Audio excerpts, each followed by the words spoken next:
life taking the anesthesia, fear we have for anesthesia, and we die of overdose of anesthesia.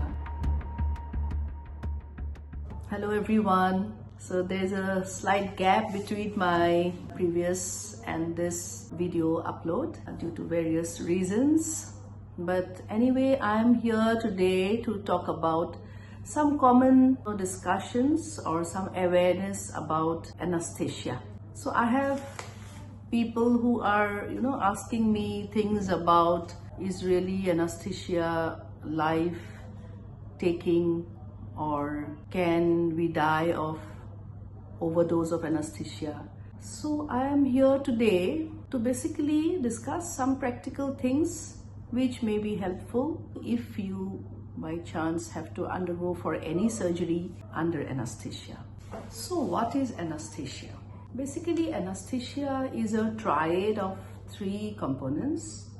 One is amnesia, like loss of consciousness. Other is loss of pain sensation, that is called analgesia. The last one is muscle relaxation with reflex suppression. And nowadays, with the development in the whole process, anesthesia can be, general anesthesia. It is like you can give intravenous, like we put a cannula, and then through that we give drugs. So we give the cannula in the vein, so it is called intravenous. Some along with oxygen mask and some gases to add to the whole process. Then local anesthesia, you will localize the area which has to be operated or which has to be examined, and we can anesthetize that part.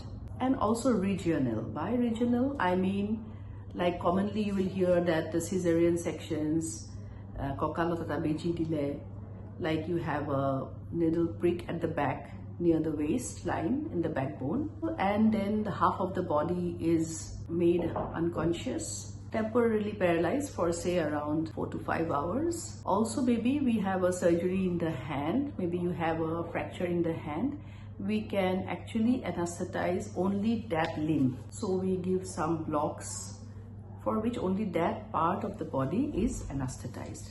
There are different ways, and all anesthetists, they customize their plan with the patient along with the patient's condition. So it is very much important that as a patient we meet the anesthetist prior to the surgery, because the anesthetist needs to examine the patient according to their viewpoint, and then they have to rule out some things in the history. They have to know the comorbid conditions of the patient, if any, and then they plan their process of anesthesia. So things like, suppose there is a surgery, it might be appendix, it might be gallbladder. Gallbladder can be either open or laparoscopically done.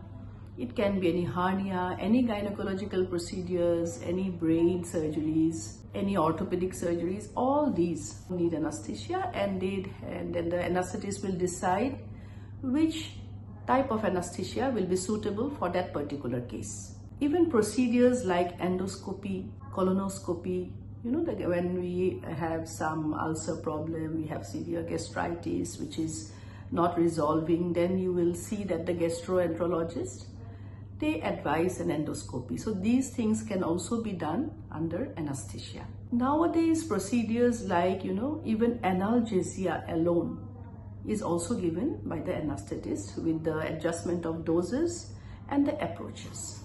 As an anesthetist for the last 20 plus years, I feel that the fear we have for anesthesia can be cleared in your mind by the following points. Number one, you approach you go to the anesthetist after the surgeon guides you to whom you have to go. So this is what I'm talking about, pre-anesthetic checkup.